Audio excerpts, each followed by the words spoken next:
في المغرب تيران ملاعب ملاح، كليما تاعنا كيف ملعب عالمي، ملعب تحفه، حضور جماهيري كبير، ملاعب عالميه بصيغه عالميه، تقدر تكون تنظيم عالمي، تقدر تنظم اي تظاهره مهما كان الحجم تاعها. المنظمين كانوا موفقين لدرجه كبيره خاصه في حفل الافتتاح، ياخذ العين معناتها كي تشوف تعرف بلي كاين تعدد ثقافات في البلاد هذه.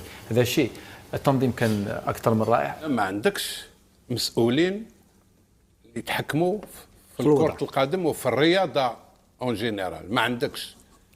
ولهذا ممكن اللي يجي يحكم في مش مسؤولين نهضر، ما كانش اللي سوا في الرياضة السبور اون جينيرال اي الفوتبول اون بارتيكول. انا ليا ما كانش مسؤول، لان ما ينجموش يديسيديو على هذا ستاد نيلسون مانديلا. تقول يا محمد سيدي مانيش عارف واش كاين هنا، ما ينجموش يديسيديو. دونك كي ما